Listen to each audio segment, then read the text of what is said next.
2009 में निर्मित अबानस ग्रुप वित्तीय सेवाओं, gold refining, jewellery, commodities trading, कृषि व्यापार और वेयर हाउसिंग, सॉफ्टवेयर डेवलपमेंट और रियल एस्टेट में लगी हुई कंपनी है।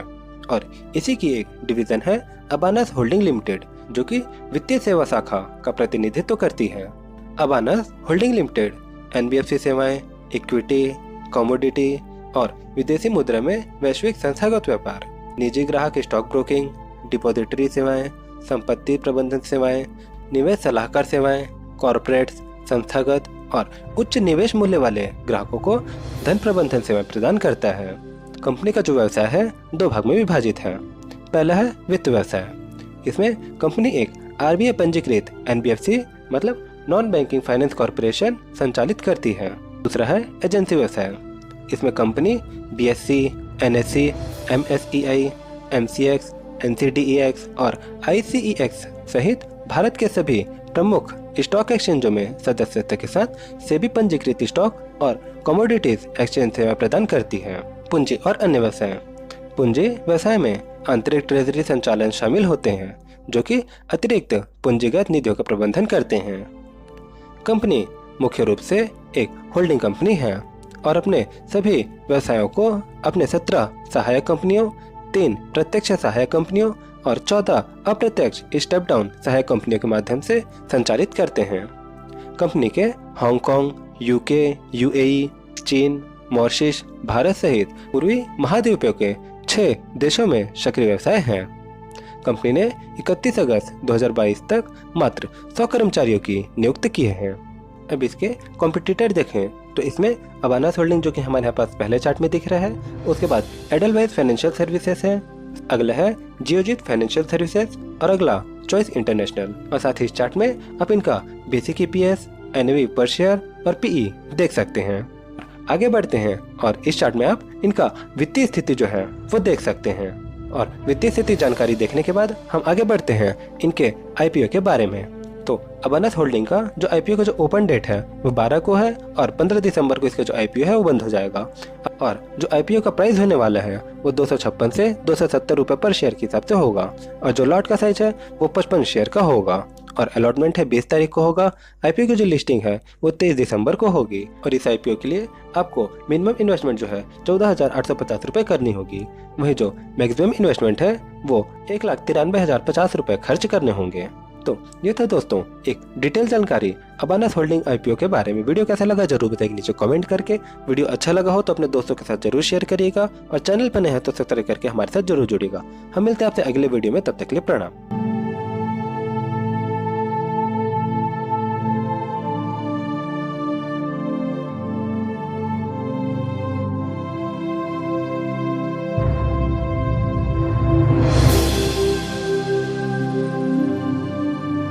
जय महाकाल दोस्तों, स्वागत है आप सभी का आपके अपने फाइनेंस 44 में। और आज के इस वीडियो में हम बात करने वाले हैं ईथर इंडस्ट्रीज लिमिटेड के आईपीओ के बारे में। तो चलिए बिना किसी देरी के शुरुआत करते हैं। 2013 में स्थापित ईथर इंडस्ट्री लिमिटेड विशेष प्रकार की रसायन निर्माता कंपनी है, जिनका मुख्य ध्यान ऐसी केमिकल्स का उत्पादन करना है जो कि बहुत ही एडवांस्ड इंटरमीडिएट स्पेशल केमिकल्स और जो कि बहुत ही कठिनाई और डिफरेंशिएट केमिस्ट्री साथ ही टेक्नोलॉजी का उपयोग करके बनते हैं। और कंपनी के यही नीच विजन है कि वो अपने इसी अप्रोच के कारण केमिस्ट्री और टेक्नोलॉजी का उपयोग करके सस्टेनेबल ग्रोथ के साथ ग्लोबल केमिकल इंडस्ट्री बने।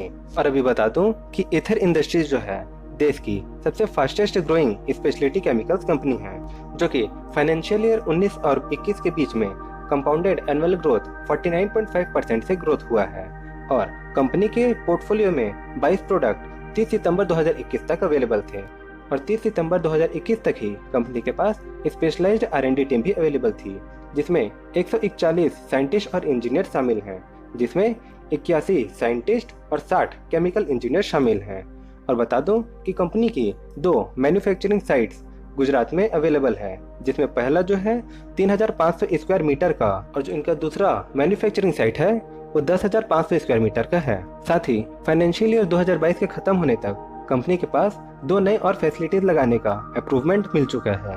और कंपनी के पास 130 से ज्यादा मल्टीनेशनल, ग्लोबल, रीजनल और लोकल कंपनीज अवेलेबल हैं। और कंपनी के पास 17 कंट्रीज से 30 ग्लोबल कस्टमर्स आते हैं। और वहीं 100 डोमेस्टिक कस्टमर्स इनके पास अवेलेबल हैं। ईथर इंडस्ट्रीज लिमिटेड का फाइनेंशियल स्टेटस देखते हैं तो 19, 20 और 21 को हम कंसीडर करेंगे। 2019 में इनको जो रेवेन्यू था 203 करोड़ का था, जो बढ़कर 2020 में 303 करोड़ का हो गया और 2021 में 453 करोड़ का हो गया। मतलब रेवेन्यू तो हमारे यहाँ पास बढ़ रहा दिखता है। साथ ही इनका जो पैट है, प्रॉफिट आफ्टर टैक्स जो है, वो 2019 में 23 करोड़ का था, जो कि 2020 में बढ़कर 39 करोड़ का हो गया और 2021 में 71 करोड़ का है। मतलब हमारा प्रॉफिट आफ्टर टैक्स जो है वो भी बढ़ता हुआ दिख रहा है। एबिटा देखते हैं तो 2019 में 49.60, 2020 में 73.73 और 2021 में 116.13 का इनका एबिटा है, जो कि ये भी बढ़ता हुआ दिख रहा है। साथ अर्निंग्स पर शेयर देखें तो 2019 में 2.48, 2020 में 4.24 और 2021 में 7.36 का इनका EPS है, जो कि लगातार बढ़ता हुआ दिख रहा है। इस प्रकार से इनका जो ओवरऑल प्रॉफिट है या फिर जो भी इनका रेवेन्यू है और प्रॉफिट आफ्टर टैक्स भी जो है वो बढ़ता हुआ दिख रहा है। मतलब फाइनेंशियल तो इनका स्ट्रांग है, यहाँ पास ये मालूम पड़ता है। और साथ ही कंपनी के assets, borings, equity share capital और डेट टू इक्विटी रेशियो भी देखते हैं। तो 2019 में जहां कंपनी के पास 206 करोड़ का एसेट है, वहीं उसके अगेंस्ट में 126 करोड़ का इनके पास बोरिंग्स है और जो इक्विटी शेयर कैपिटल है 8.5 का है और डेट टू इक्विटी रेशियो 3.27 का है, जो कि 2020 में कंपनी के पास जहां एसेट्स 300 करोड़ का हो जाती है, वहीं पास इनके जो बोरिंग्स है वो 170 करोड़, इक्विटी शेयर कैपिटल 8.5 और जो डेट टू इक्विटी रेशियो है वो 2.18 का हो जाता है। और वही 2021 में बढ़कर जो इनका एसेट है वो 452 करोड़ का हो जाता है और इनकी जो उधारी है 208 करोड़ और इक्विटी शेयर कैपिटल 11 और जो इनका डेब्ट टू इक्विटी रेशियो है वो 1.19 का हो जाता है, जो कि यहाँ पास थोड़ा सा डाउन ट्रेंड हमको देखने के लिए दिख रहा है। और यहाँ पास आपको एक अपडेट देना चाहूँगा दोस्तों कि हमारा चैनल YouTube के उन गिने चुने चैनल्स में से है जो पीयर्स कंपैरिजन बताते हैं, इसीलिए चैनल को जरूर सब्सक्राइब करिएगा दोस्तों, जिससे कि आप IPO में पैसा लगाने से पहले आप एक बार सोच विचार कर लें। तो चलिए इनका पीयर्स कंपैरिजन देखते हैं 2021 के अकॉर्डिंग। और यहाँ पास ईथर इंडस्ट्रीज सबसे लास्ट में है और इसमें fine organic, Naveen fluorine, PI industry, clean science and technology और विनती ऑर्गेनिक्स शामिल हैं। अब सबसे पहले इनका रेवेन्यू देखते हैं तो विनती ऑर्गेनिक्स का जो 954 करोड़ का इनका रेवेन्यू है, वहीं क्लीन साइंस का 512 करोड़, PI इंडस्ट्री का 4577 करोड़, नवीन फ्लोरिन का 1179, फाइन ऑर्गेनिक्स का 1133, वहीं ईथर इंडस्ट्रीज का 449 करोड़ का इनका रेवेन्यू है। वहीं एबिटा मार्जिन देखते हैं तो विनती ऑर्गेनिक्स का 35.97, क्लीन साइंस का 48.13, PI इंडस्ट्री का 21.53, नवीन फ्लोरिन का 24.58, फाइन ऑर्गेनिक्स का 17.32 और ईथर इंडस्ट्री का 25.59 का एबिटा मार्जिन है। पैट मार्जिन विनती ऑर्गेनिक्स का 37.48, क्लीन साइंस का 36.87, PI इंडस्ट्री का 15.70, नवीन फ्लोरिन का 20.46, फाइन ऑर्गेनिक्स का 10.46, ईथर इंडस्ट्री का 15.67 का इनका पैट मार्जिन है। ROCE विनती ऑर्गेनिक्स का 22.80, क्लीन साइंस का 82.73, PI इंडस्ट्री का 25.59, नवीन फ्लोरिन का 26.30, फाइन ऑर्गेनिक्स का 29.07 और ईथर इंडस्ट्रीज का 28.50 इनका ROCE है। और लास्ट में ROE परसेंटेज देखें तो विनती ऑर्गेनिक्स का 19.40, क्लीन साइंस का 36.80, PI इंडस्ट्री का 13.80 और नवीन फ्लोरिन का 15.80, फाइन ऑर्गेनिक्स का 16.40 और ईथर इंडस्ट्रीज का 40.79 ROE है। अब कंपनी के स्ट्रेंथ और इसके बारे में देखते हैं, जिसमें सबसे पहले स्ट्रेंथ में है इनकी R&D कैपेबिलिटी, जो कि इनके इन हाउस है, जो कि केमिस्ट्री और टेक्नोलॉजी बेस पे है। और साथ ही इन कंपनी का जो प्रोडक्ट है वो बहुत ही डाइवर्सिफाइड और लीडिंग प्रोडक्ट है। तीसरा, कंपनी ने अपने कस्टमर के साथ बहुत ही लॉन्ग स्टैंडिंग रिलेशनशिप मेंटेन किया है। और चौथा ये है कि कंपनी के जो 3 पार्ट बिजनेस मॉडल हैं वो एक साथ परफेक्ट सिनर्जी में काम करते हैं।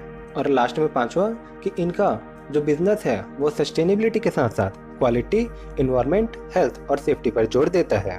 अब कंपनी का रिस्क देखें, जिसमें सबसे पहले है कि कंपनी केमिकल इंडस्ट्री में इंगेज है, जिसमें मैन्युफैक्चरिंग, यूसेज और स्टोरेज बहुत ही केयरफुली करना पड़ता है। दूसरा ये कि कंपनी के पास सिग्निफिकेंट मेजर कस्टमर्स हैं और इनके पास कोई लॉन्ग कॉन्ट्रैक्ट नहीं है, और अगर कोई कस्टमर इनका अगर छोड़ के जाता है तो इनके बिजनेस पे वो एडवर्सली इफेक्ट करेगा। तीसरा ये कि कंपनी के कुछ ही प्रोडक्ट ऐसे हैं जो अपने ज़्यादा से ज़्यादा अमाउंट यहाँ पास लेके आते हैं कंपनी में। और तीसरा ये कि जो एक्सचेंज रेट हैं जो फ्लक्चुएशन होते रहते हैं, जिससे कंपनी के सेल और एक्सपोर्ट पे इफेक्ट पड़ता है। और चलिए दोस्तों, अब जानते हैं ईथर इंडस्ट्री के IPO के बारे में। तो इनका जो IPO का जो डेट है वो मई 24 से 26 मई के बीच में है और जो फेस वैल्यू है 10 रुपये पर शेयर का है। जो IPO का प्राइस है वो 610 रुपये से 642 रुपये पर शेयर के हिसाब से है। और IPO के लॉट में एक लॉट में 23 शेयर्स होंगे और जो इशू साइज है वो 808.04 करोड़ का है, जिसमें से फ्रेश इशू जो है 637 करोड़ का है और जो ऑफर फॉर सेल है वो 181 करोड़ का होने वाला है। जो कंपनी है वो BSE और NSE दोनों में लिस्ट होगी और जिसमें मिनिमम इन्वेस्टमेंट है जो एक लॉट है जिसमें 23 शेयर रहेंगे, उसकी कीमत करीब 14,766 रुपये का होने वाला है। वहीं मैक्सिमम 13 लॉट आप ले सकते हैं जिसमें 299 शेयर्स होंगे और जिसका अमाउंट 1,91,958 रुपये हो सकता है। अब IPO के टाइमलाइन के बारे में देखते हैं। तो जो IPO का जो ओपनिंग डेट है जैसे कि मैंने बताया 24 और जो क्लोजिंग डेट है वो 26 मई है। जो अलॉटमेंट है वो 31 मई को होने वाला है और रिफंड जो है 1 जून से स्टार्ट होने वाला है। वहीं जो शेयर है आपके डीमैट अकाउंट में 2 जून को क्रेडिट हो जाएंगे और 3 जून को ईथर इंडस्ट्रीज का शेयर लिस्टिंग हो जाएगा।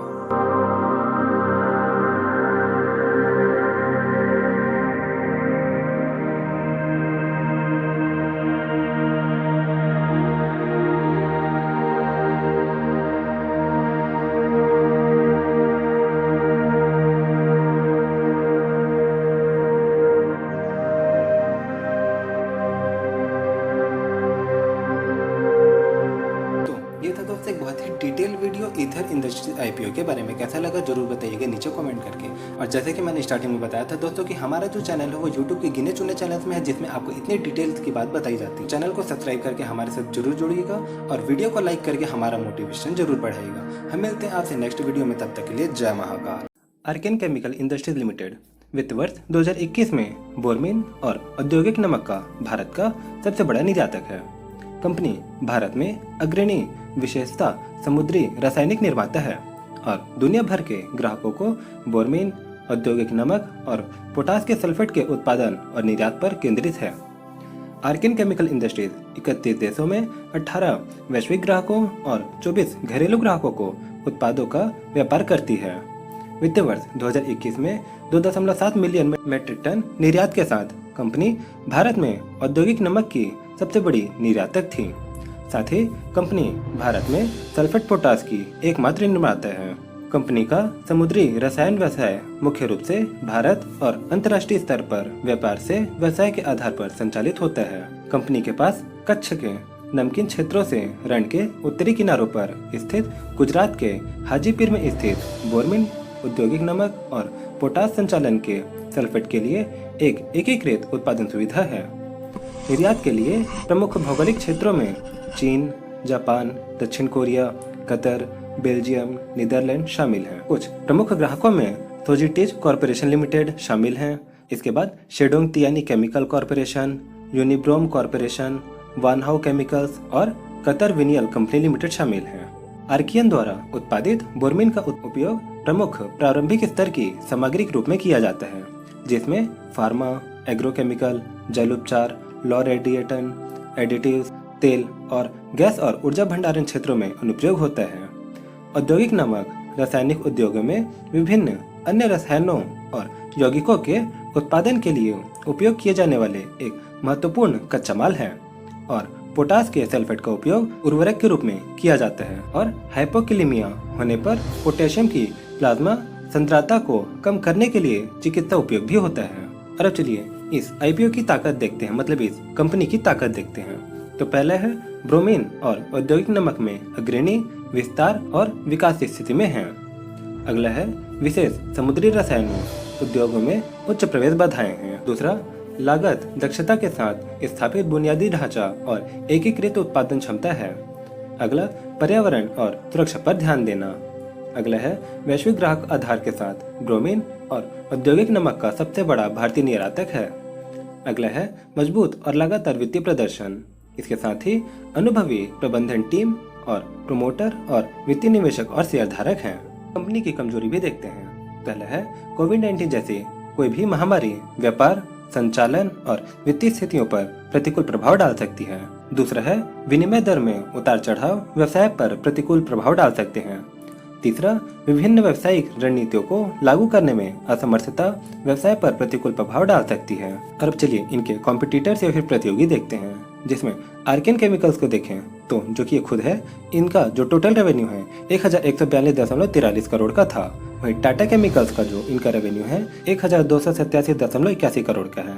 वहीं दीपक नाइट्रेट इसका टोटल रेवेन्यू 6,884.80 करोड़ का है। वहीं आरती इंडस्ट्रीज लिमिटेड का 7,000.76 करोड़ का है। वहीं नियोजन केमिकल्स लिमिटेड का 488.32 करोड़ का रहा है। और अब इनकी वित्तीय स्थिति की जानकारी लेते हैं। तो 2020 में जो इनका टोटल रेवेन्यू था वो 608.2 करोड़ का था और जो एबिडा है 156.8 करोड़ का और जो प्रॉफिट आफ्टर टैक्स है वो माइनस में 36.2 करोड़ का था। लेकिन 2021 में आते आते इनका जो टोटल रेवेन्यू है 740.8 करोड़ का हुआ और एबिडा 276.3 करोड़ का और प्रॉफिट आफ्टर टैक्स 66.6 करोड़ का। वहीं 2022 में आते आते इनका जो टोटल रेवेन्यू है 1130.4 करोड़ का हुआ और एबिडा जो है 479.5 करोड़ का और प्रॉफिट आफ्टर टैक्स जो है वो 188.6 करोड़ का रहा। मतलब जो इनका नेट प्रॉफिट है और साथ ही रेवेन्यू है वो हमें लगातार बढ़ता हुआ दिख रहा है। अब आईपीओ की जानकारी ले लेते हैं। तो जो इनका प्राइस बैंड रहेगा इस आईपीओ का वो 386 से 407 रुपए के आसपास होने वाला है। जो लॉट का साइज है वो 36 शेयर का होने वाला है, मतलब 36 शेयर का एक लॉट। और जो आईपीओ ओपन होगा वो 9 नवंबर को होगा और साथ ही जो क्लोज रहेगा वो 11 नवंबर को होने वाला है और आईपीओ का अलॉटमेंट 16 नवंबर को होगा और जो रिफंड है वो 17 तारीख को होने वाला है और जो शेयर है वो आपके डीमैट अकाउंट में 18 नवंबर को हो जाएंगे और फाइनली 21 नवंबर को ये जो आईपीओ है वो लिस्ट हो जाएगा।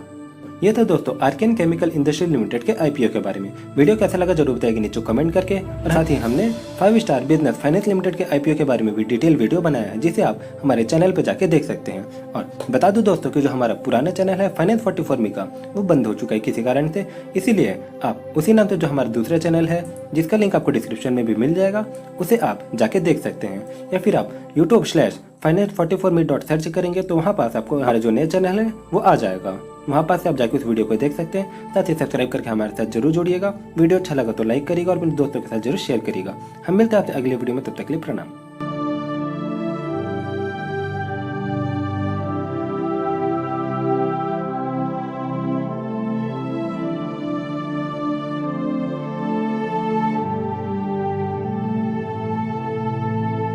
दोस्तों धर्मज क्रॉप का आईपीओ 28 नवंबर से 30 नवंबर के बीच आने वाला है, तो चलिए इसके बारे में जानते हैं। 2015 में स्थापित धर्मज क्रॉप गार्ड लिमिटेड एक एग्रोकेमिकल कंपनी है। कंपनी B2C और B2B ग्राहकों के लिए कीटनाशकों, कवकनाशकों, जड़ी बूटियों, पौधों के विकास नियामकों, सूक्ष्म उर्वरकों और एंटीबायोटिक दवाओं जैसे एग्रोकेमिकल फॉर्मुलेशन की एक विस्तृत श्रृंखला के निर्माण, वितरण और विपणन के व्यवसाय में लगी हुई है। कंपनी उत्पादकता और लाभप्रदता को अधिकतम करने के लिए किसानों की सहायता के लिए फसल सुरक्षा समाधान भी प्रदान करती है। Dharmaj crop guard limited Latin America, पूर्व अफ्रीकी देशों, मध्य पूर्व और सुदूर पूर्व एशिया में 20 से अधिक देशों में उत्पादों को निर्यात करता है। 30 नवंबर 2021 तक धर्मज क्रॉप गार्ड लिमिटेड के पास 196 से अधिक संस्थागत उत्पाद थे जिन्हें उन्होंने भारत और अंतर्राष्ट्रीय बाजारों में स्थित 600 से अधिक ग्राहकों को बेचा। 30 नवंबर 2021 तक कंपनी ने 20 देशों में 60 से अधिक ग्राहकों को अपने उत्पादों का निर्यात किया। कंपनी की निर्माण सुविधा अहमदाबाद, गुजरात में है। धर्मज क्रॉप गार्ड लिमिटेड का निर्माण सुविधा एक अनुसंधान और एक R&D केंद्र भी है। कंपनी के पास CIB और RC से एग्रोकेमिकल फॉर्मुलेशन के लिए 392 पंजीकरण हैं, जिनमें से 201 एग्रोकेमिकल फॉर्मुलेशन भारत में बिक्री के साथ साथ निर्यात के लिए भी हैं। 191 एग्रोकेमिकल फॉर्मुलेशन विशेष रूप से निर्यात के लिए हैं। आगे 6 एग्रोकेमिकल फॉर्मुलेशन के लिए आवेदन विभिन्न चरणों में लंबित है और इसके अपने ब्रांडेड उत्पादों सहित 150 से अधिक ट्रेडमार्क पंजीकरण हैं।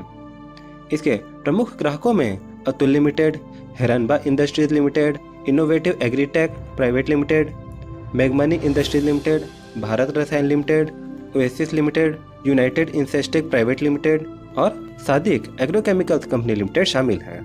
कंपनी के ब्रांडेड उत्पादों को 30 नवंबर 2021 तक भारत में 8 स्टॉक डिपो तक पहुंच वाले 3700 अधिक डीलरों वाले नेटवर्क के माध्यम से 12 राज्यों में बेचा जाता है।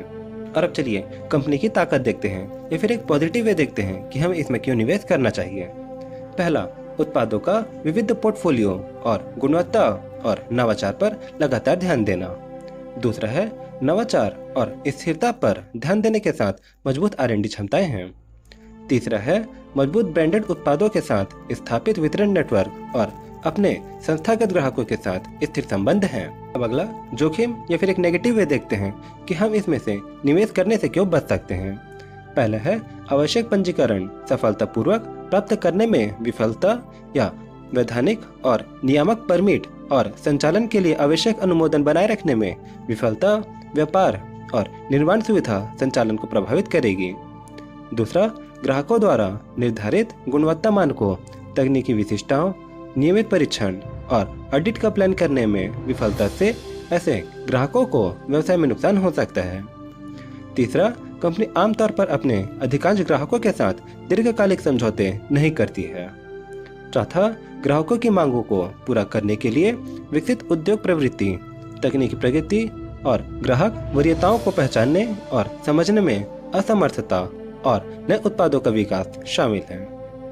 पांचवा, व्यवसाय जलवायु परिस्थिति के अधीन है और प्रकृति में चक्रीय है। इस प्रकार मौसमी बदलाव और प्रतिकूल स्थानीय और वैश्विक मौसम के पर्यटन के व्यवसाय में प्रतिकूल प्रभाव डाल सकता है।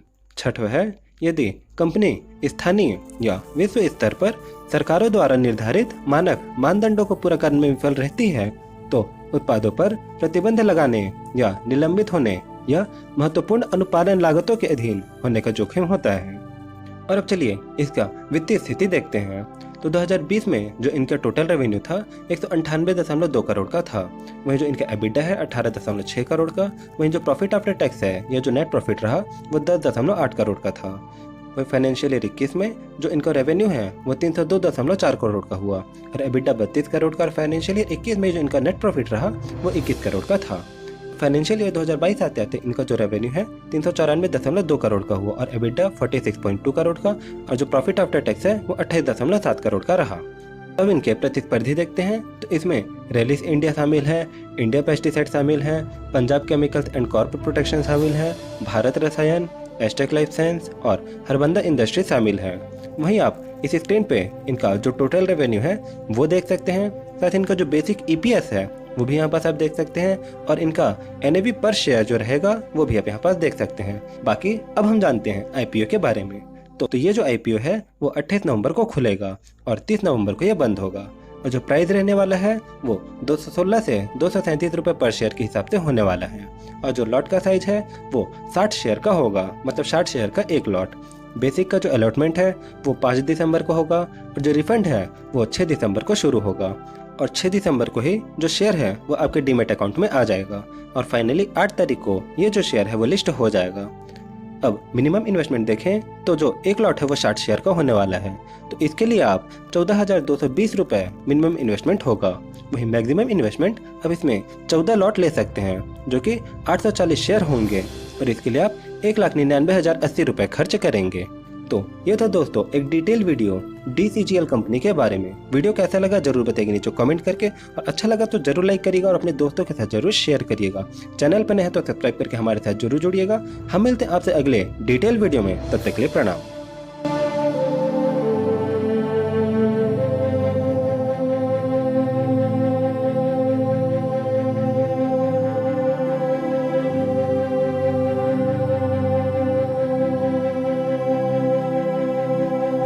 1984 में स्थापित 5 स्टार बिजनेस फाइनेंस लिमिटेड एक NBFC अर्थात गैर बैंकिंग वित्त कंपनी है जो सूक्ष्म उद्यमियों और स्वनियोजित व्यक्तियों को सुरक्षित व्यावसायिक ऋण प्रदान करती है। कंपनी के पास 30 जून 2022 तक 311 शाखाओं का एक व्यापक नेटवर्क है जो 8 राज्यों और एक केंद्र शासित प्रदेश और पूरे भारत में लगभग 150 जिलों में फैला है, जिसमें तमिलनाडु, आंध्र प्रदेश, तेलंगाना और कर्नाटक प्रमुख राज्य हैं। 5 स्टार बिजनेस फाइनेंस लिमिटेड ने यह सुनिश्चित करने के लिए कि ग्राहक के पास अपने नियमित दायित्व के लिए और अन्य घटना आधारित पूंजी आवश्यकताओं को पूरा करने के बाद ऋण चुकाने के लिए संसाधन हो, यह सुनिश्चित करने के लिए एक उपयुक्त जोखिम ढांचे और आदर्श किस्त आय से अनुपात की पहचान के आधार पर एक व्यवसाय मॉडल बनाया है। दक्षिण भारत में एक मजबूत उपस्थिति के साथ कंपनी का मुख्यालय चेन्नई, तमिलनाडु में है। 30 सितंबर 2021 तक कंपनी के पास कुल 4,306 कर्मचारी थे। कंपनी ने कुल 1,85,000 से अधिक ग्राहकों को ऋण प्रदान किया है। उनके पास क्रमशः 30 जून 2022 और 31 मार्च 2022 तक 2,30,175 और 2,17,745 का सक्रिय ऋण आधार था। 65% की चक्रवृद्धि वार्षिक वृद्धि दर के साथ वे एनपीए होने के नाते सकल गैर निष्पादित स्थितियों अर्थात ग्रॉस नॉन परफॉर्मिंग एसेट के लिए 3 सर्वश्रेष्ठ में से एक है, जो AUM के प्रतिशत के रूप में 90 दिनों से अधिक पिछले देय हैं, जबकि उनके पास क्रिसिल द्वारा पहचाने गए उधारदाताओं के बीच सबसे अच्छी संपत्ति की गुणवत्ता है, जो अन्य उधारदाताओं के साथ MSME व्यवसाय ऋण देने में लगे हुए हैं और उनके पोर्टफोलियो के 95% से अधिक मूल राशि में 0.1 मिलियन रुपए से 1 मिलियन के बीच ऋण शामिल हैं। कंपनी के पास 30,000 मिलियन से अधिक का AUM है और कंपनी ने तुलनात्मक समकक्षों के बीच तेजी से अपने AUM को बढ़ाया है। 30 जून 2022 को 25,203.19 मिलियन रुपए और 31 मार्च 2022 तक कुल उधार 25,588.31 मिलियन रुपए थे। प्रतिस्पर्धी विश्लेषण बाजार के प्रतिस्पर्धियों 5 स्टार बिजनेस फाइनेंस, KKR और सिक्योरी कैपिटल जैसे प्रमुख अमेरिकी निवेशकों द्वारा समर्थित एक छाया ऋणदाता है। इसके IPO के लिए यहाँ इसके साथियों की एक सूची है जो वर्तमान में शेयर बाजार में कारोबार कर रहा है। और चलिए अब इनके प्रतिस्पर्धी की पूंजीकरण देखते हैं, जिसमें सबसे पहला है Shriram city union finance limited, जिसका मार्केट कैपिटलाइजेशन 12,551 करोड़ का है। दूसरा है इक्विटास स्मॉल फाइनेंस बैंक, जिसका मार्केट कैपिटलाइजेशन 6,368 करोड़ का है। अगला है AU स्मॉल फाइनेंस बैंक, जिसका मार्केट कैपिटलाइजेशन 44,226 करोड़ का है। और अंत में है कैप्री ग्लोबल कैपिटल लिमिटेड, जिसका मार्केट कैपिटलाइजेशन 12,850 करोड़ का है। प्रतियोगी क्षमता पहला है कंपनी के समकक्षों के बीच सबसे तेज AUM वृद्धि। क्रिसिल के अनुसार भारत में आवासीय संपत्ति समर्थित लघु व्यवसाय उधार के लिए संभावित बाजार लगभग 22 ट्रिलियन रुपए का है, जिसमें उत्तर प्रदेश, पश्चिम बंगाल, बिहार, महाराष्ट्र, राजस्थान और तमिलनाडु सामूहिक रूप से ऐसे संभावित बाजार के आधे से अधिक के लिए जिम्मेदार हैं। क्रिसिल यह भी नोट करता है कि जबकि यह संभावित बाजार अवसर महत्वपूर्ण है, 5 स्टार बिजनेस फाइनेंस लिमिटेड का व्यवसाय वर्तमान में इस बाजार के भीतर संचालित होता है और इसका एक अंडरराइटिंग मॉडल है जो ऐसे ग्राहकों को पूरा करता है और इस तरह वे इस बाजार के भीतर और विकास के लिए अच्छी तरह से तैनात हैं। 65% के कंपाउंडेड एनुअल ग्रोथ के साथ AUM में 30,000 मिलियन से अधिक के साथ तुलनात्मक समकक्षों के बीच उनके पास सबसे तेज AUM वृद्धि है, जो बिना सेवा वाले और कम सेवा वाले ग्राहकों की लघु व्यवसाय वित्त आवश्यकताओं को पूरा करता है। दूसरा है अंडरराइटिंग मॉडल विकसित करने वाले चुनिंदा संस्थानों में से है। 5 स्टार बिजनेस फाइनेंस लिमिटेड के पास छोटे व्यवसाय के मालिकों और स्वनियोजित व्यक्तियों को सुरक्षित वित्तीय समाधान प्रदान करने के लिए एक अंडरराइटिंग मॉडल है और इस विशेष उत्पाद में पिछले 2 दशकों के संचालन के दौरान भारत में इस तरह के मॉडल को विकसित करने वाले चुनिंदा संस्थानों में से है। मॉडल ग्राहक केंद्रित है और संभावित ग्राहकों के चरित्र, नकदी प्रवाह और संपार्श्विकी अर्थात कोलेट्रल को त्रिकोणित करने वाले हामीदारी प्रथाओं द्वारा रेखांकित किया गया है।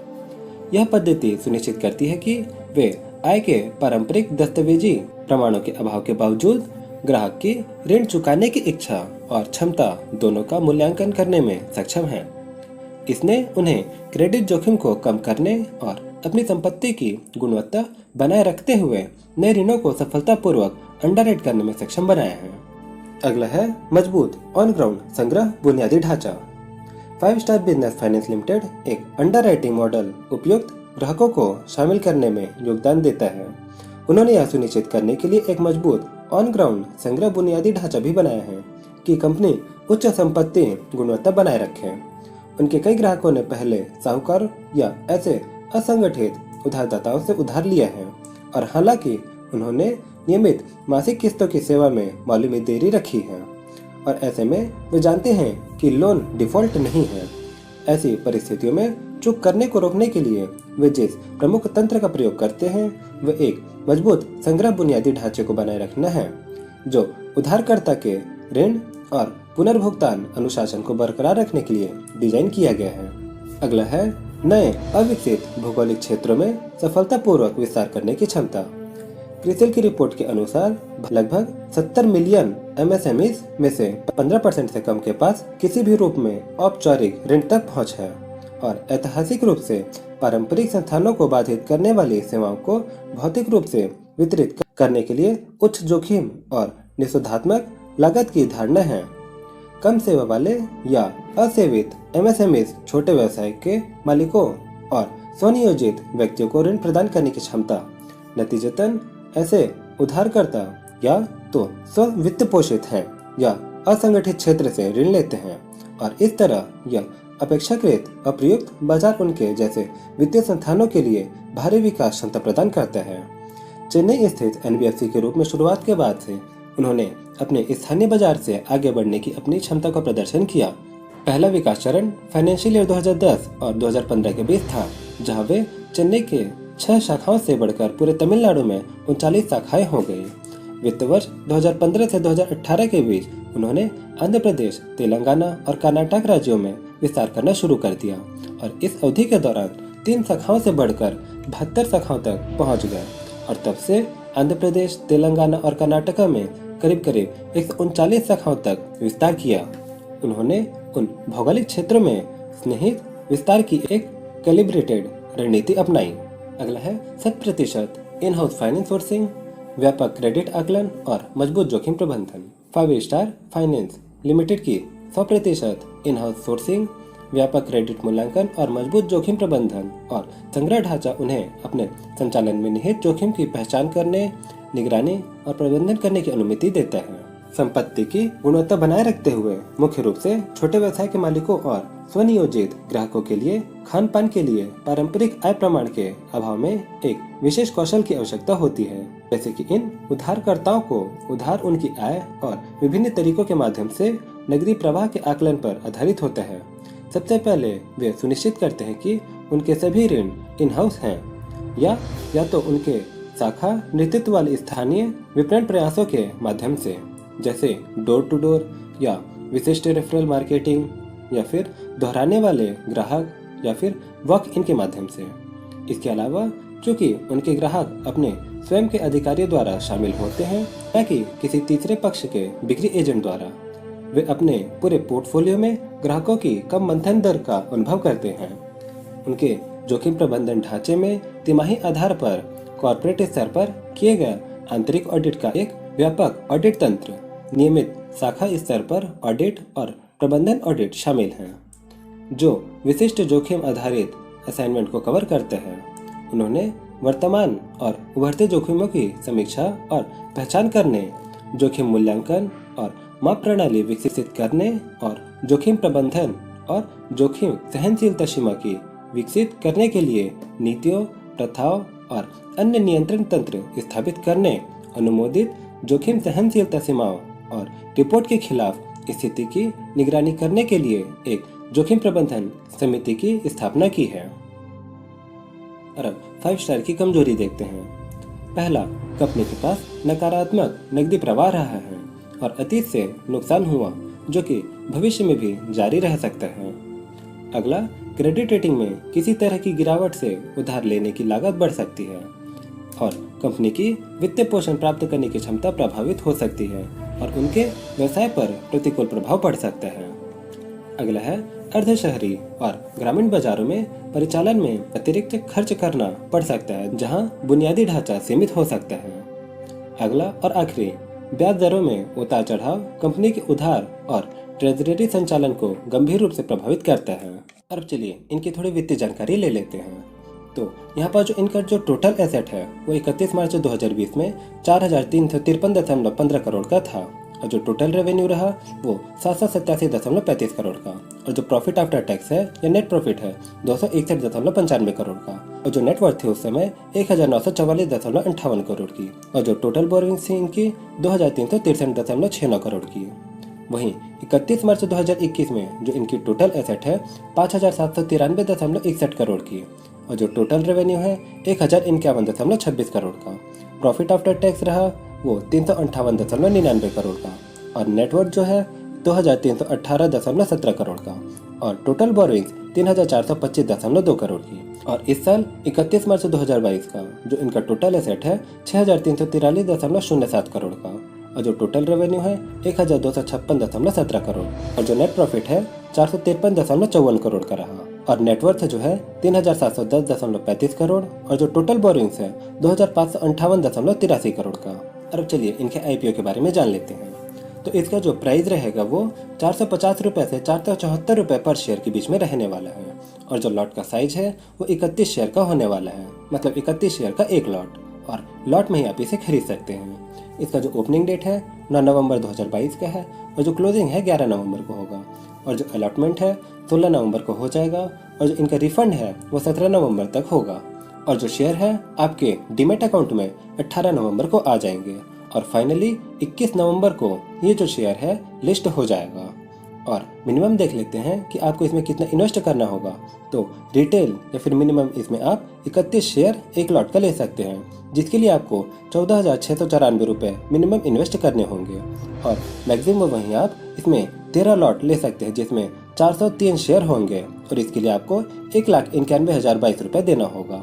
तो ये था दोस्तों एक बहुत ही detail video 5 star business finance limited company के बारे में और आप इसके आईपीओ में बिड करने वाले हैं या नहीं ये आप हमें कमेंट में बताइएगा और साथ ही ये वीडियो आप लोगों को कैसा लगा जरूर बताइएगा नीचे कमेंट करके। वीडियो अच्छा लगा तो जरूर लाइक करिएगा और अपने दोस्तों के साथ भी जरूर शेयर करिएगा। और आपको एक अपडेट देना चाहूंगा दोस्तों कि जो हमारा पुराना जो चैनल था फाइनेंस 44 मी का वो बंद हो चुका है किसी कारण से, इसीलिए आप हमारे नए चैनल पे जुड़िएगा और हमें सब्सक्राइब करके हमारा भरपूर साथ दीजिएगा जैसे कि आपने पुराने वाले चैनल पे दिया था। तो हम मिलते हैं आपसे अगले वीडियो में दोस्तों, तब तक के लिए प्रणाम।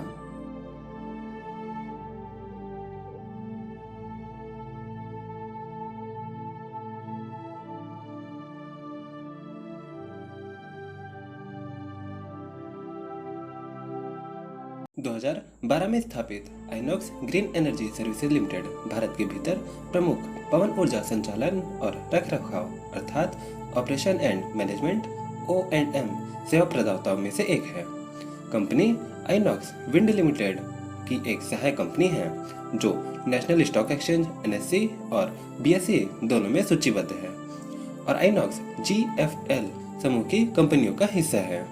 INOX green energy services limited IWL द्वारा बेचे गए सभी WTG अर्थात विंड टरबाइन जनरेटर्स के लिए WTG विंड टरबाइन जनरेटर खरीदार और खुद के बीच लंबी अवधि के संचालन और रखरखाव अनुबंधों की प्रविष्टि के माध्यम से विशेष संचालन और रखरखाव सेवाएं प्रदान करते हैं जो आमतौर पर 5 से 20 वर्षों के बीच होती है।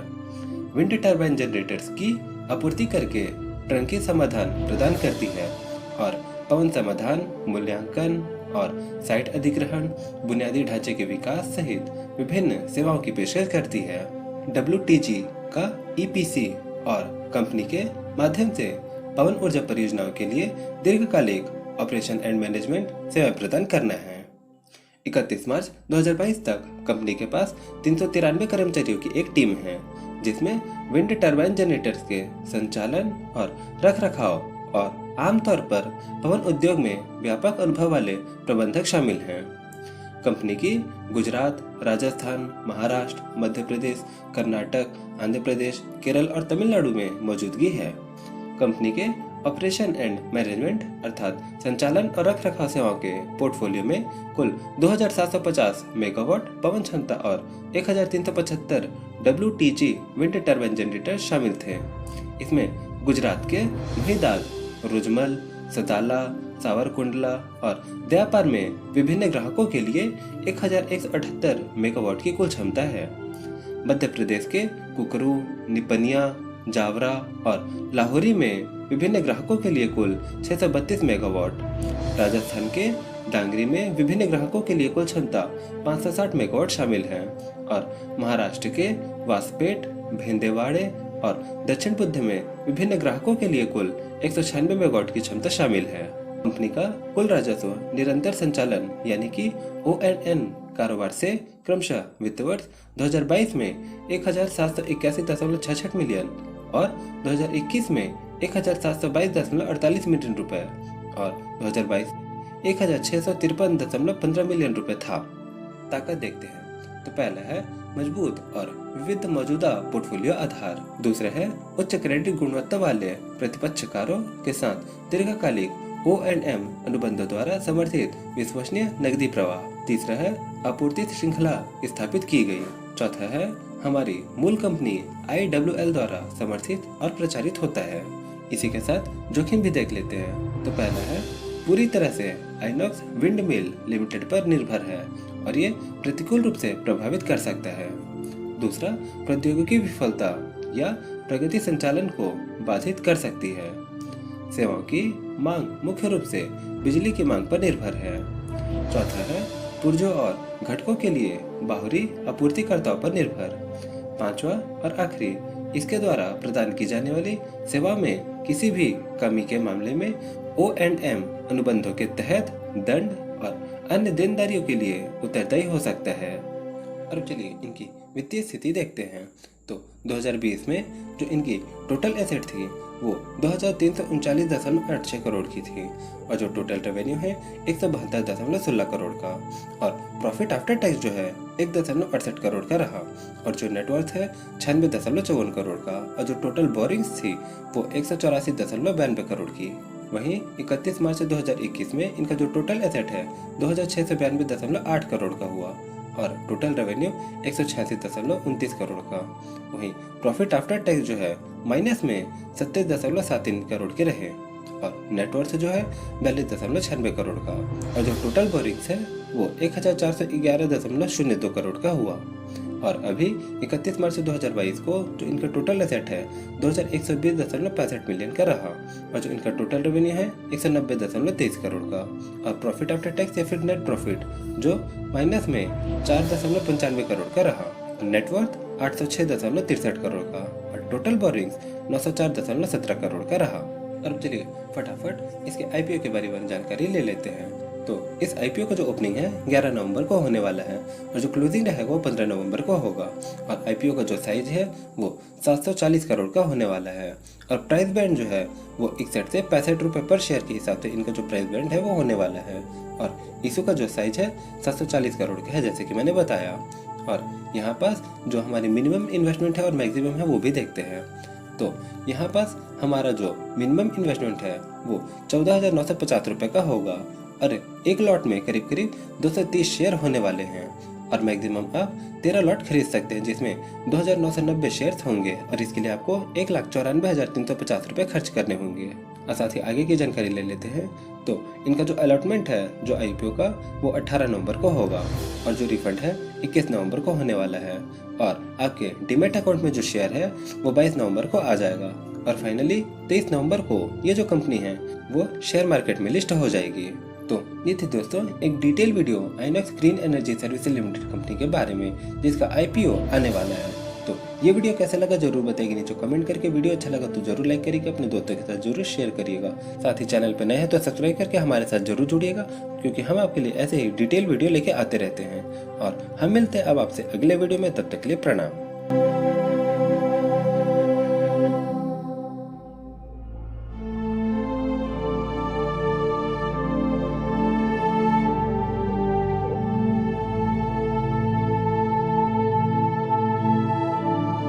दोस्तों उड़ती उड़ती खबर आई है कि केफिन टेक्नोलॉजी का IPO आने वाला है।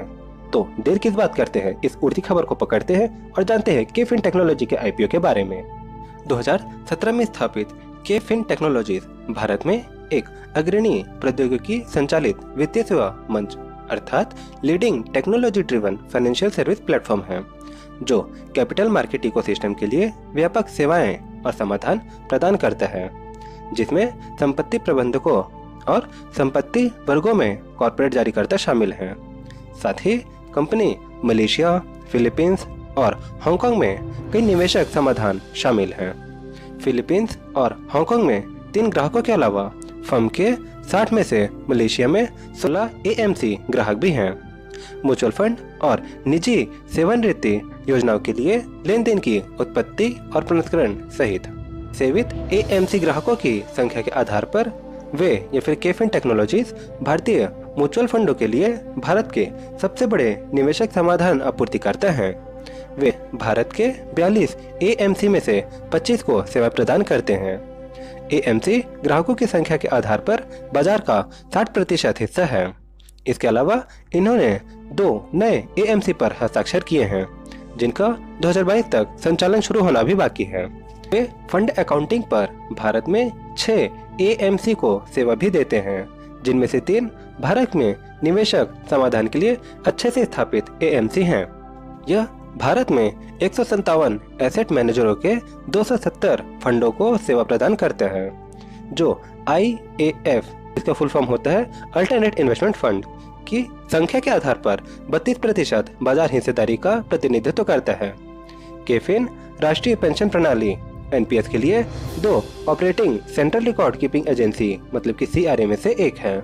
इसने भारत में लॉन्च किए गए पिछले 20 म्यूचुअल फंडों में से 15 को ऑनबोर्ड कर लिया था। कंपनी ने अपने उत्पादों और सेवाओं को निम्न प्रकार से वर्गीकृत किया है। पहला है इन्वेस्टर सोल्यूशन के तौर पे, जिसमें account setup, transaction origination, redemption, brokerage calculation, compliance या रेगुलेटरी, रिपोर्ट कीपिंग और रिकॉर्ड कीपिंग। अगला है इश्योर सोल्यूशन के तौर पे, इसमें फोलियो क्रिएशन और maintenance, transaction processing for IPO, FPO etcetera, corporate action processing, compliance, regulatory, reporting और रिकॉर्ड कीपिंग, मिसलेनियस और वर्चुअल वोटिंग और EAMG और E-वोल्ट शामिल हैं।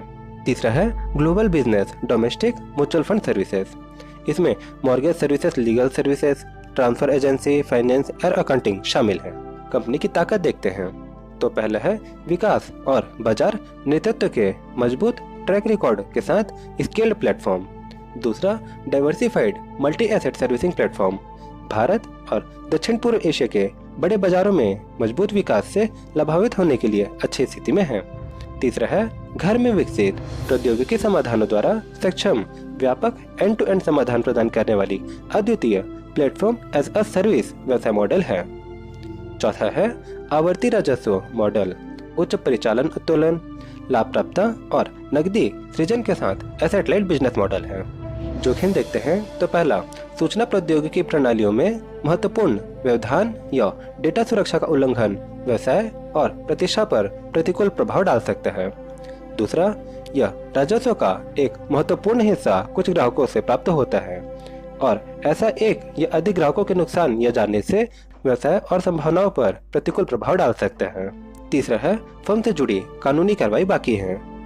चौथा, व्यापार को संचालित करने के लिए आवश्यक हमारे वैधानिक और नियामक लाइसेंस, परमिट और अनुमोदन प्राप्त करने, बनाए रखने या नवीनीकृत करने में विफलता से व्यापार पे प्रभाव पड़ सकता है। इसके कॉम्पिटिटर या प्रतिद्वंदी देखें तो यहाँ पास कंप्यूटर एज मैनेजमेंट सिस्टम इसका बेस्ट कॉम्पिटिटर हमको दिखता है। इसका total revenue, basic EPS, NAV पर शेयर और PE यहाँ पास आप देख सकते हैं। आगे बढ़ते हैं वित्तीय स्थिति पे। तो 2019 में जो इनका रेवेन्यू था 162.4 करोड़ का था, उसी में जो EBITDA रहा इनका 217.5 करोड़ का, और जो प्रॉफिट आफ्टर टैक्स है वो 9 करोड़ का था। और फाइनेंशियल ईयर 20 आते इनका जो रेवेन्यू है वो 449.9 करोड़ का हुआ और EBITDA 164.0 का, और वही प्रॉफिट आफ्टर टैक्स 4.5 करोड़ का रहा, मतलब घटा यहाँ पास। और फाइनेंशियल ईयर 2021 आते इनको जो रेवेन्यू है 481.1 करोड़ का हुआ और EBITDA 217.5 और प्रॉफिट आफ्टर टैक्स माइनस में 64.5 करोड़ का रहा। और अब फाइनली लास्ट में जानते हैं केफिन टेक्नोलॉजी के IPO के बारे में। 19 दिसंबर से जो IPO है वो ओपन हो रहा है और 21 दिसंबर को बंद हो जाएगा। IPO का जो साइज है वो करीब 1500 करोड़ का होने वाला है और IPO का जो प्राइस होने वाला है 347 से 366 पर शेयर के हिसाब से होने वाला है। और जो अलॉटमेंट है वो 26 दिसंबर को होगा और रिफंड 27 दिसंबर को होगा और फाइनली 29 दिसंबर को ये जो IPO है वो लिस्ट हो जाएगा।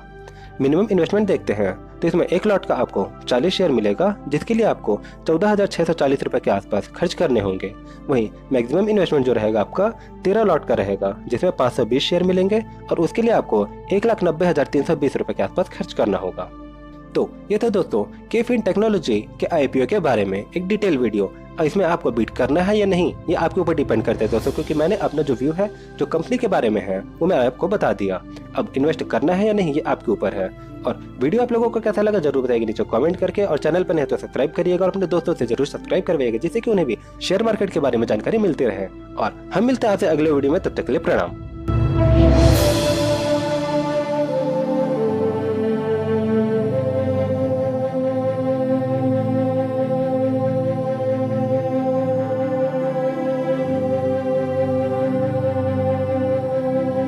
1997 में संजय ठाकर द्वारा स्थापित लैंडमार्क ग्रुप अहमदाबाद स्थित लैंडमार्क कार्स के देश भर में Mercedes Benz, Honda, jeeps, Volkswagen और रेनॉल्ट सहित ब्रांडों के लिए 100 से अधिक डीलरशिप कंपनी है।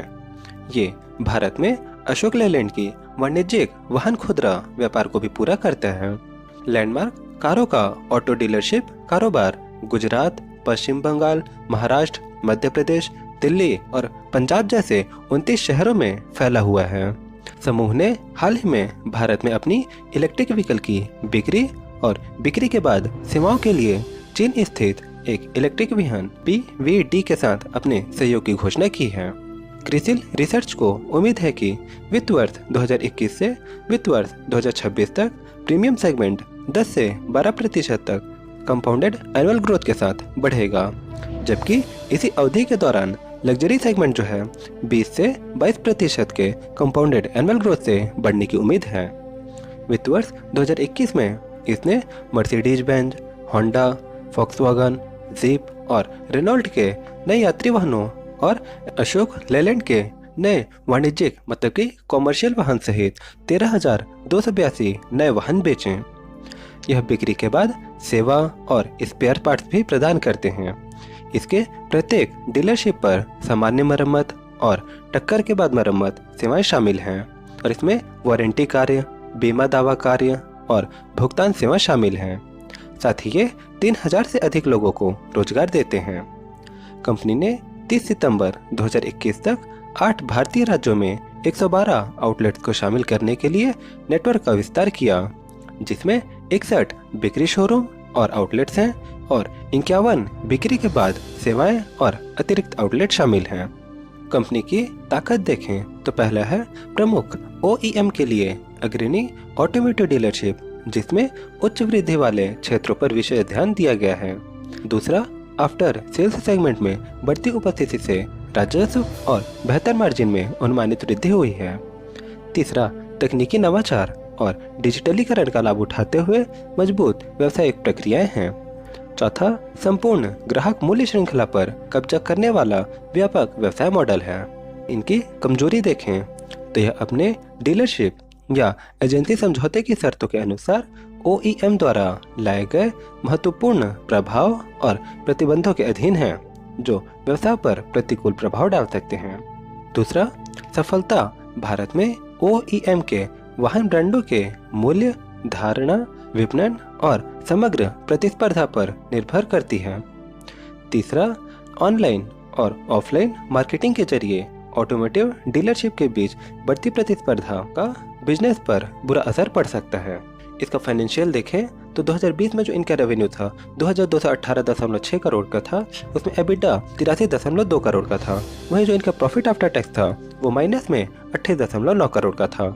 वहीं फाइनेंशियल ईयर 21 में आते आते इनका जो रेवेन्यू है वो घट गया 1956.1 करोड़ का, और जो एबिटा है वो 120.1 करोड़ का हुआ, और जो प्रॉफिट आफ्टर टैक्स है वो कम हुआ, मतलब कि एक प्रकार से बढ़ा है, जो कि है माइनस में 11.1 करोड़ का। वहीं फाइनेंशियल ईयर 22 में जो इनका रेवेन्यू है वो अच्छे से बढ़ा, करीब करीब 2,976.5 करोड़ का, और जो इनका एबिटा है 187.3 करोड़ का रहा। वहीं जो इनका प्रॉफिट आफ्टर टैक्स है वो 66.2 करोड़ का रहा। अब इनके प्रतिस्पर्धी देखें तो अभी तक तो इस सेगमेंट में ऐसी कोई कंपनी नहीं है जो शेयर मार्केट में लिस्ट हो, लेकिन शेयर मार्केट के बाहर मतलब अनलिस्टेड में ऐसी कई कंपनियां हैं जो यहाँ पास इनके लिए प्रतिस्पर्धी बने हुए हैं, और उनकी लिस्ट यहाँ पास आप स्क्रीन पे देख सकते हैं। और इसके बाद आगे बढ़ते हैं और जानते हैं लैंडमार्क कार्स के IPO के बारे में। तो इसका जो IPO है वो 13 दिसंबर को ओपन होगा और 15 दिसंबर को बंद हो जाएगा, और IPO का जो साइज है वो करीब करीब 552 करोड़ का है, और जो प्राइस रहने वाला है IPO का 481 से 506 पर शेयर के बीच में रहेगा, और जो लॉट का साइज है 29 शेयर का होगा।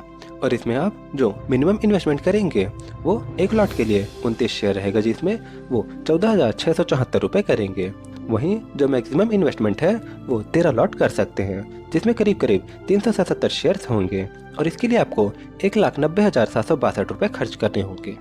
तो ये था दोस्तों लैंडमार्क कार्स के आईपीओ के बारे में। वीडियो कैसा लगा जरूर बताइए नीचे कमेंट करके।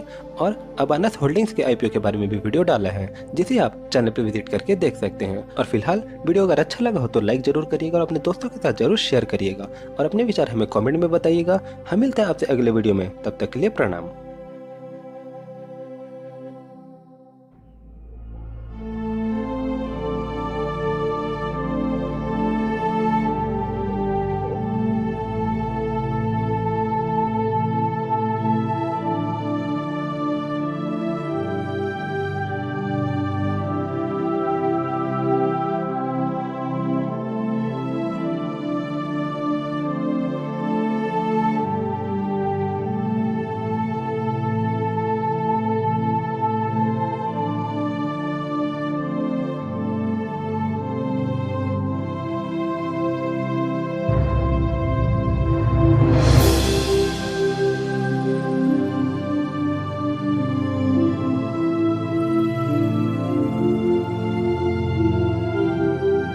पैसा, ये पैसा, हाँ पैसा।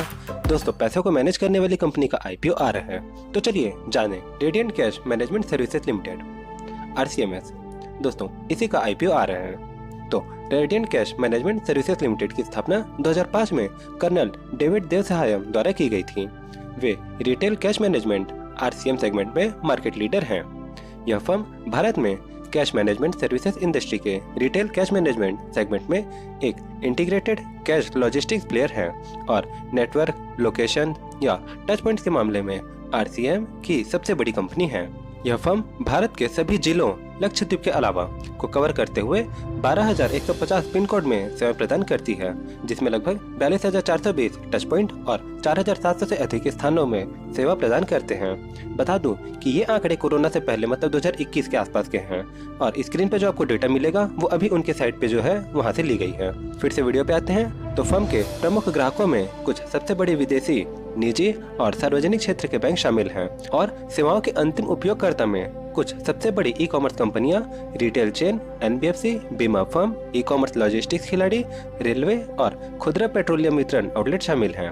कंपनी के प्रमुख ग्राहक axis bank limited, city bank, Dutch bank, HDFC bank limited, ICICI bank, Kotak Mahindra, standard chartered bank, state bank of India और यस बैंक लिमिटेड शामिल हैं।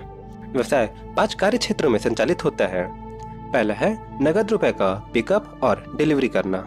दूसरा नेटवर्क मुद्रा प्रबंधन, इसमें किसी भी अंतिम ग्राहक से पैसे लेना और अपने अकाउंट के जरिए दूसरे ग्राहक को भेजना ये रहता है। तीसरा है नगद प्रसंस्करण, इसमें पुराने कटे फटे नोट बदलना, ATM रेडी आदि आता है।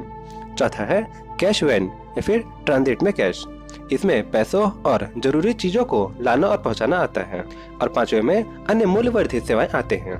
एकीकृत सेवाएं और उत्पाद की पेशकश, व्यापार मिश्रण को अधिक मूल्यवर्धित सेवाएं, जवाबदेही के एक बिंदु के माध्यम से अधिक विश्वसनीय सेवा, मार्गों की उन्नत अग्रिम योजना, तेजी से सुलह, साथ ही साथ ग्राहक वफादारी में वृद्धि और ग्राहक कारोबार को कम करने की दिशा में स्थानांतरित करने की अनुमति देती है।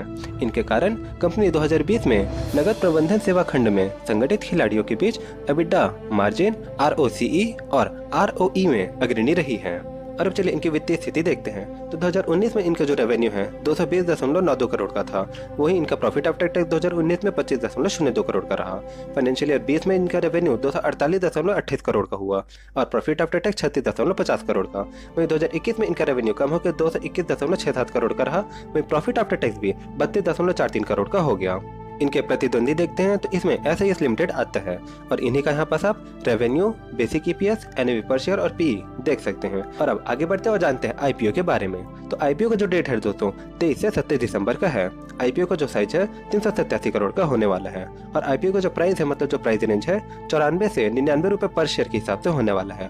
जो अलॉटमेंट है 30 दिसंबर को होगा, रिफंड जो है 2 जनवरी को होगा और फाइनली जो IPO का जो लिस्टिंग है वो 4 जनवरी को होगा। इसमें मिनिमम इन्वेस्टमेंट एक लॉट का इसमें 150 शेयर मिलेंगे आपको और उसके लिए आपको 14,850 रुपए इन्वेस्ट करना होगा। वहीं मैक्सिमम आप इसमें 13 लॉट ले सकते हैं जिसमें आपको 1950 शेयर्स मिलेंगे और इसके लिए आपको 1,93,050 रुपए खर्च करने होंगे।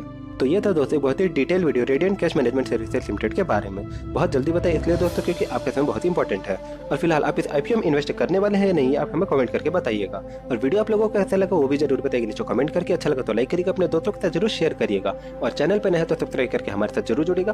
और हम मिलते हैं आपसे अगले वीडियो में, तब तक के लिए प्रणाम।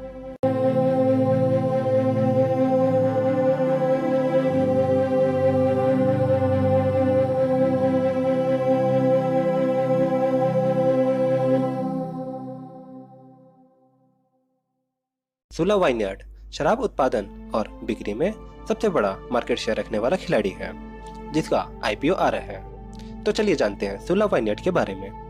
2003 में स्थापित सुला वाइनयार्ड लिमिटेड 31 मार्च 2022 तक भारत का सबसे बड़ा शराब उत्पादक और विक्रेता है। वे बिक्री की मात्रा और मूल्य में मार्केट लीडर रहे हैं।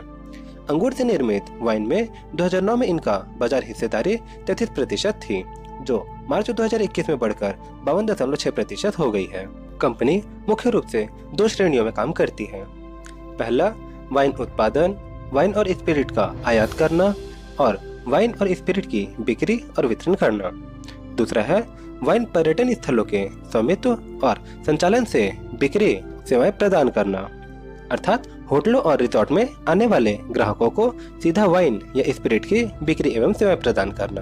कंपनी डिंडोरी, द सोर्स, सतोरी, मदिरा एंड दिया और अपने प्रमुख ब्रांड सुला के तहत अपने वाइन को वितरित करती है। कंपनी 2021 में देश भर में करीब 13,000 रिटेल टच पॉइंट के साथ भारत में शराब कंपनियों के बीच सबसे बड़ा वितरण नेटवर्क बनाने में कामयाब रही। और सुला वाइनयार्ड लिमिटेड ने 30 सितंबर 2022 तक लगभग 2290 एकड़ के लिए अंगूर उत्पादकों के साथ लंबी अवधि की आपूर्ति व्यवस्था की, जो कि 12 वर्ष के करीब की है।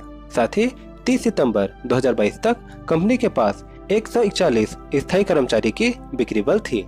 उनके पास राजस्थान के बीकानेर में स्थित 4 खुद के निर्माण इकाई हैं और असम के गुवाहाटी और कर्नाटक के तुमकुरू में एक निर्माण इकाई यंत्र किराए और भाड़े के हैं। और यहाँ से दक्षिण बाजारों को पूरा करने के लिए सहायक company patent food process private limited के माध्यम से 6 निर्माण सुविधाओं के कोलकाता, पश्चिम बंगाल और मुंबई में इनकी 2 कॉन्ट्रैक्ट मैन्युफैक्चरिंग है। अब आपके स्क्रीन पे इनके वित्तीय जानकारी दी गई है।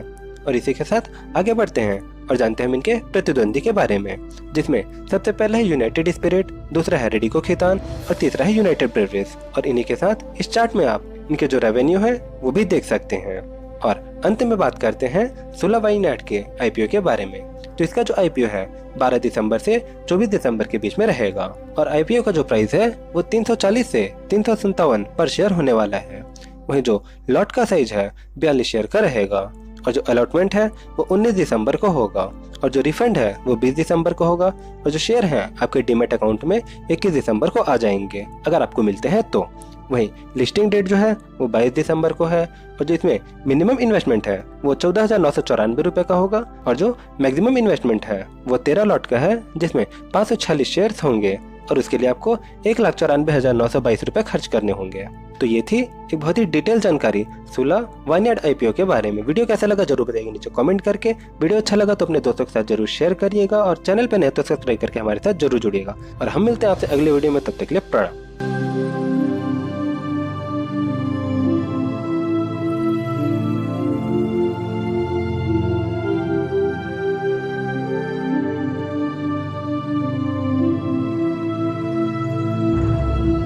प्रणाम देखने से चलो स्वागत है आप सभी का आपके अपने फाइनेंस 44 में। और हर्षा इंजीनियर्स का आईपीओ आ चुका है। और चलिए जानते हैं इस वीडियो में हर्षा इंजीनियर्स के बारे में, जिसे आप खुद डिसीजन ले पाएंगे। तो चलिए जानते हैं हर्षा इंजीनियर्स के बारे में। सबसे पहले हर्षा इंजीनियर्स लिमिटेड इसका पूरा नाम है और इसकी स्थापना 1986 को हुई थी। भारत के संगठित क्षेत्र में राजस्व के मामले में प्रिसीजन बेयरिंग केजेस का सबसे बड़ा निर्माता है और साथ ही साथ दुनिया में प्रिसीजन बेयरिंग केजेस के अग्रणी निर्माताओं में शुमार है। यह कंपनी हर्षा ग्रुप का हिस्सा है। दोस्तों, वित्त वर्ष 2021 तक कंपनी के पास भारतीय बेयरिंग केज बाजार के संगठित खंड में 50 से 60% तक की बाजार हिस्सेदारी रही और पीतल, स्टील और पॉलीमाइड केजेस के लिए विश्व स्तरीय संगठित बेयरिंग केज बाजार में 6.5% की बाजार हिस्सेदारी थी।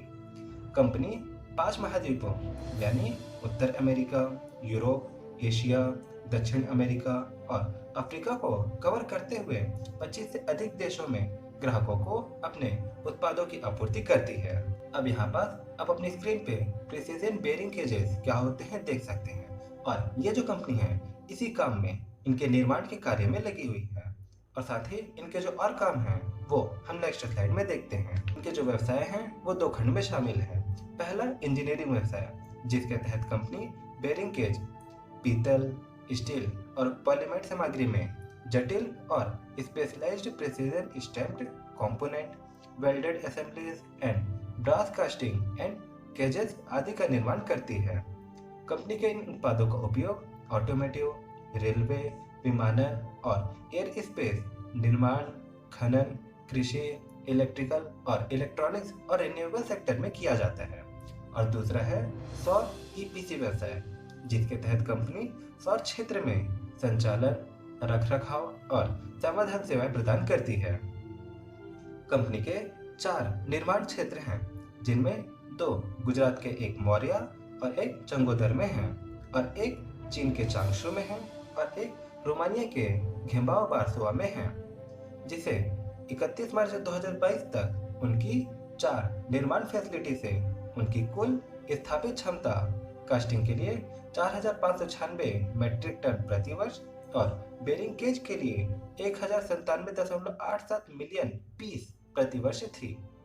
बाजार का अवलोकन, 2015 में वैश्विक बेरिंग बाजार का मूल्य 85.2 बिलियन अमेरिकी डॉलर था, और कोविड-19 महामारी के प्रकोप के कारण मांग और आपूर्ति में संकोचन से प्रभावित होने के बावजूद 2021 में 12% की वार्षिक दर से बढ़कर 104.6 बिलियन अमेरिकी डॉलर हो गया।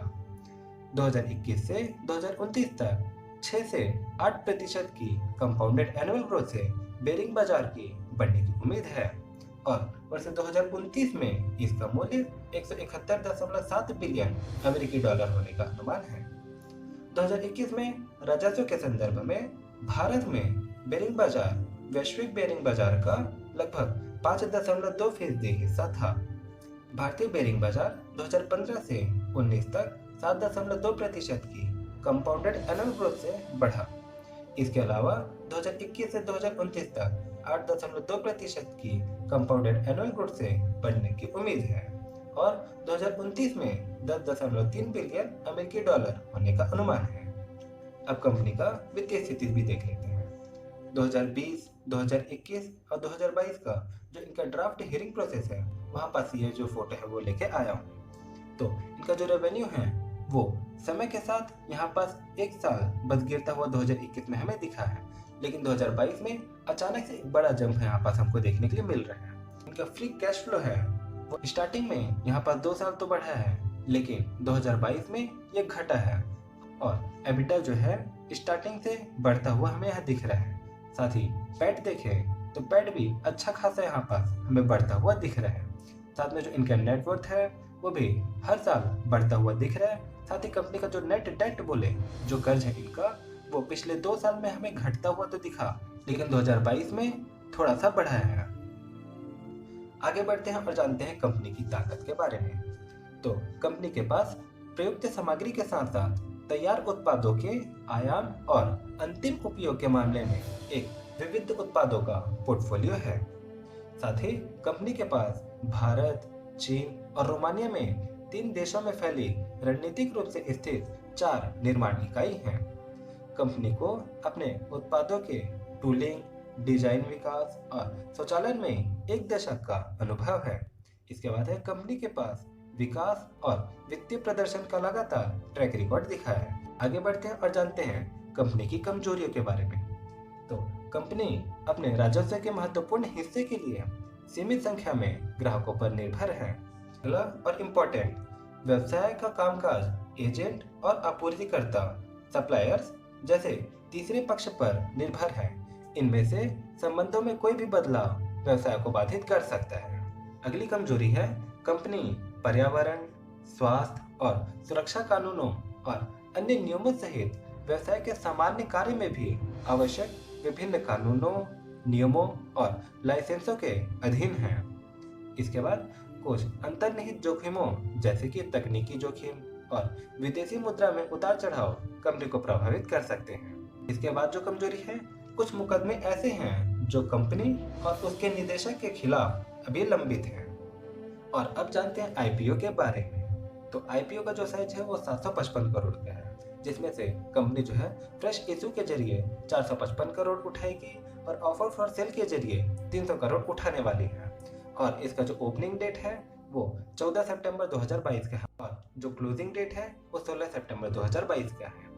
प्राइस बैंड जो रहेगा 314 से 330 रुपए पर शेयर के हिसाब से होने वाला है और जो लॉट का साइज है वो 45 शेयर का एक लॉट बनने वाला है और मैक्सिमम लॉट का जो साइज रहेगा वो 13, जिसमें 550 शेयर्स आप खरीद सकते हैं और मिनिमम लॉट का जो साइज है वो 1 है, जिसमें 45 शेयर्स रहेंगे।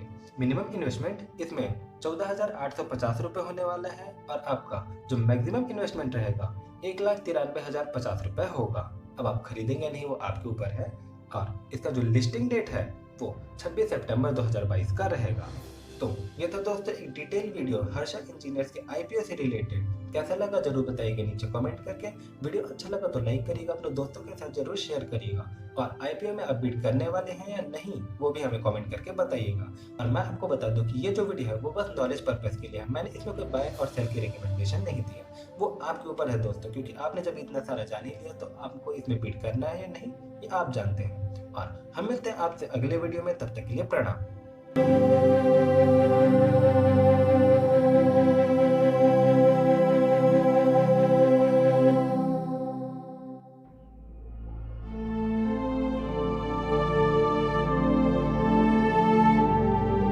ट्रैक्सन टेक्नोलॉजीज की स्थापना 2013 में नेहा सिंह और अभिषेक गोयल ने की थी, जो कि अब कंपनी के प्रमोटर हैं। ट्रैक्सन टेक्नोलॉजीज निजी कंपनियों के लिए बाजार इंटेलिजेंस डेटा प्रदान करती है। कंपनी का व्यापक वैश्विक डेटाबेस और अलग अलग प्रकार के कस्टमाइज समाधान और विशेषताएं इसके ग्राहकों को उनकी आवश्यकताओं को पूरा करने के लिए सभी क्षेत्रों और भौगोलिक क्षेत्रों में कंपनियों को स्रोत और ट्रैक करने की अनुमति देते हैं। उनके पास IoT, internet of things, artificial intelligence, virtual reality, robotics, blockchain और इलेक्ट्रिक वाहन सहित उभरते प्रौद्योगिकी क्षेत्र में निजी कंपनियों का सबसे बड़ा कवरेज है और इसी ट्रैक्सन टेक्नोलॉजीज का आईपीओ आने वाला है दोस्तों। तो चलिए थोड़ा और इसके बारे में जानते हैं। क्षेत्र और भौगोलिक क्षेत्रों में निजी बाजार की कंपनियों पर डेटा की पेशकश करने वाली कंपनियों की संख्या के मामले में कंपनी को वैश्विक स्तर पर शीर्ष 5 खिलाड़ियों में आती है। कंपनी ट्रैक्सन के रूप में एक एसेट लाइट मॉडल सॉफ्टवेयर को संचालित करता है, जिसे हम सॉफ्टवेयर एज ए सर्विस भी कहते हैं, जो 21 मई 2021 के अनुसार 662 मिलियन से अधिक वेब डोमेन को स्कैन कर चुका है और अलग अलग उद्योगों, क्षेत्रों, उपक्षेत्रों, भौगोलिक एफिलिएशन में वर्गीकृत 2003 फीट्स में 1.84 मिलियन से अधिक संस्थाओं को प्रोफाइल करता है। 30 जून 2022 तक कंपनी के 3,271 उपयोगकर्ता हैं, जिनमें 1,139 ग्राहकों की संख्या 58 देशों से अधिक में है।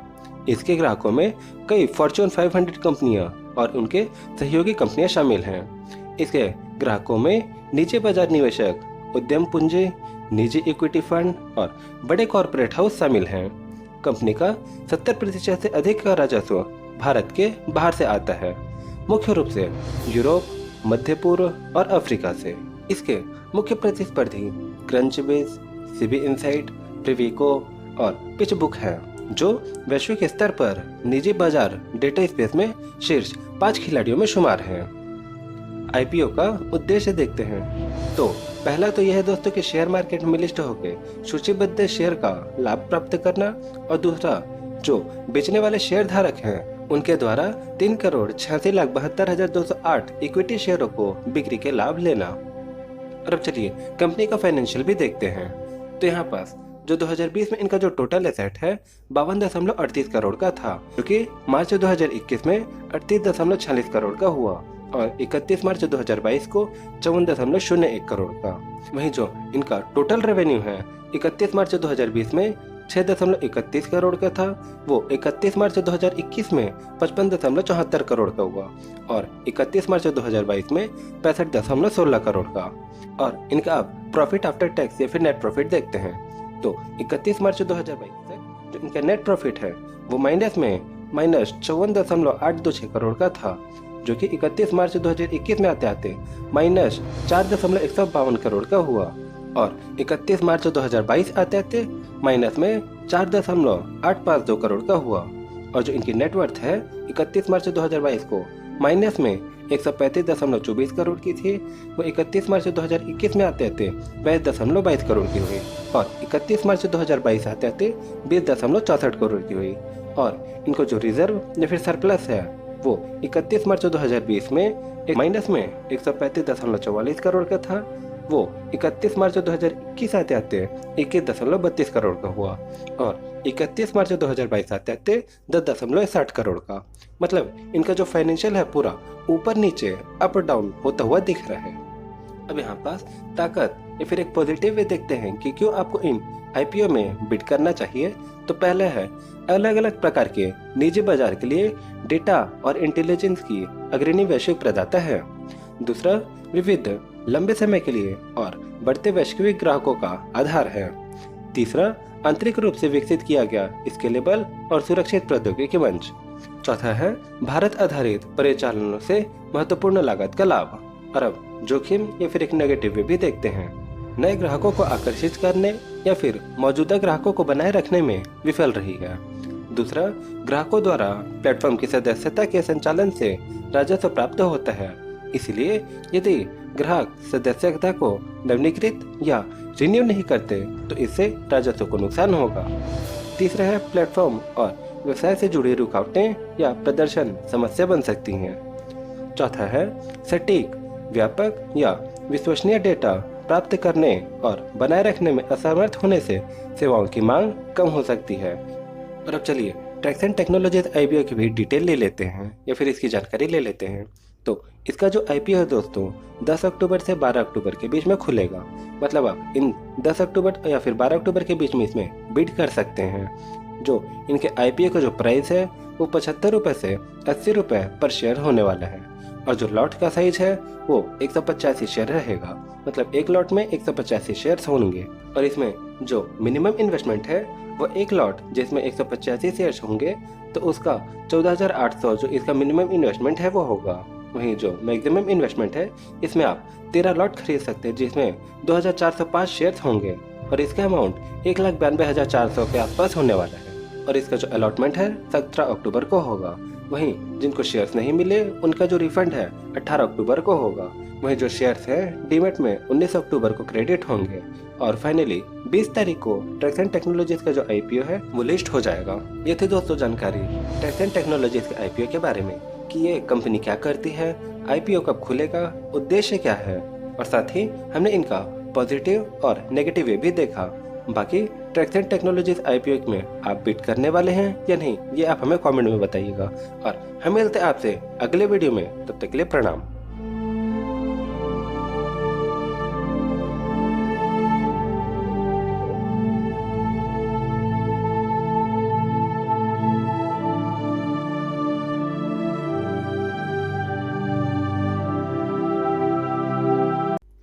इलेक्ट्रॉनिक स्मार्ट इंडिया लिमिटेड एक कंज्यूमर ड्यूरेबल रिटेल चेन जिसने सेबी के पास अपना डीआरएचपी दायर किया जिससे आईपीओ के जरिए लगभग 500 करोड़ रुपए जुटाए जा सके।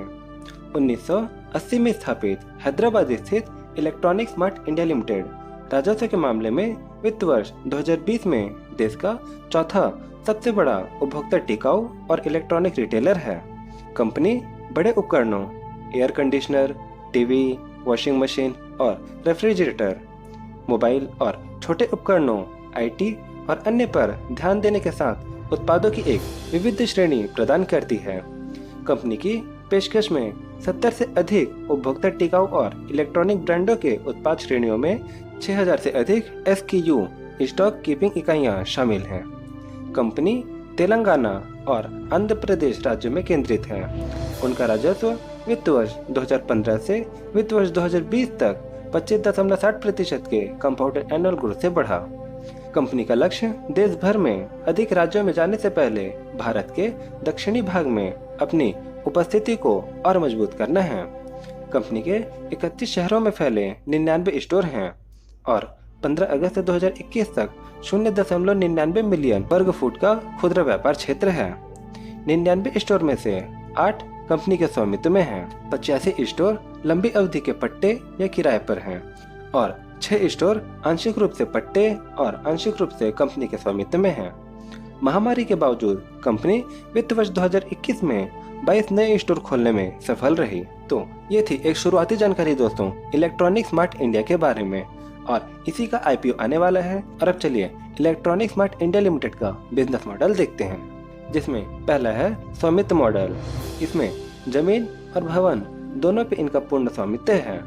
दूसरा है लीज रेंटल मॉडल।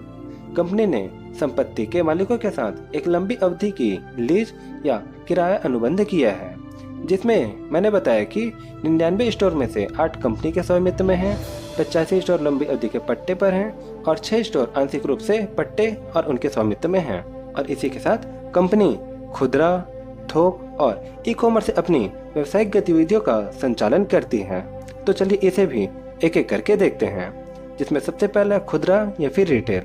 तो 15 अगस्त 2021 तक कंपनी द्वारा संचालित 99 स्टोर में से 88 MBO अर्थात मल्टी ब्रांड स्टोर और 11 EBO अर्थात एक्सक्लूसिव ब्रांड स्टोर EBO हैं, जिनमें 85 MBO बजाज इलेक्ट्रॉनिक नाम से संचालित होते हैं और 1 MBO तिरुपति इलेक्ट्रॉनिक के नाम से संचालित होता है और विशेष 2 स्टोर जो किचन स्टोरेज के नाम से संचालित होते हैं। वित्त वर्ष 2021 में इनका राजस्व 29,312.84 मिलियन रुपए था। वहीं 2020 में 28,991.35 मिलियन रुपए और 2019 में 25,801.72 मिलियन रुपए था। अब होलसेल या थोक की जानकारी लेते हैं। तो कंपनी कंज्यूमर ड्यूरेबल के थोक कारोबार में भी लगी हुई है, जहां कंपनी आंध्र प्रदेश और तेलंगाना क्षेत्रों में खुदरा विक्रेताओं को उत्पादों की आपूर्ति करती है। थोक चैनल से राजस्व वित्त वर्ष 2021 में 530.53 मिलियन रुपए था, 2020 में 505.22 मिलियन रुपए था और 2019 में क्रमशः 465.81 मिलियन राजस्व आया। और अब ई-कॉमर्स का भी देखते हैं। तो 2017 में कंपनी ने अपने परिचालन को ई-कॉमर्स क्षेत्र में विविधता प्रदान की और ई-कॉमर्स वेबसाइट वर्तमान में उन उत्पादों के लिए एक कैटलॉग के रूप में कार्य करती है जो कंपनी स्टोर पर रिटेल करती है। ई-कॉमर्स चैनल से राजस्व वित्त वर्ष 2021 में 444.57 मिलियन रुपए, 2020 में 280.11 मिलियन रुपए और 2019 में क्रमशः 212.75 मिलियन रुपए राजस्व एकत्रित किया। अब IPO का उद्देश्य जानते हैं। तो कंपनी के मुताबिक 133.87 करोड़ रुपए का उपयोग कंपनी विस्तार, नए स्टोर और गोदामों को खोलने के लिए पूंजीगत व्यय करेगी। उसमें दूसरे नंबर पे है 200 करोड़ रुपए का उपयोग बढ़ी हुई कार्य पूंजी की आवश्यकताओं को पूरा करने के लिए किया जाना है। तीसरे नंबर पे 50 करोड़ रुपए का उपयोग कंपनी द्वारा किए गए ऋणों और पूर्व भुगतान या चुकाने के लिए किया जाना है और बचे हुए राशि में से बाकी सामान्य कॉर्पोरेट उद्देश्य के लिए खर्च करेगी। अब इसी के साथ इलेक्ट्रॉनिक स्मार्ट इंडिया लिमिटेड का फाइनेंशियल भी देखते हैं।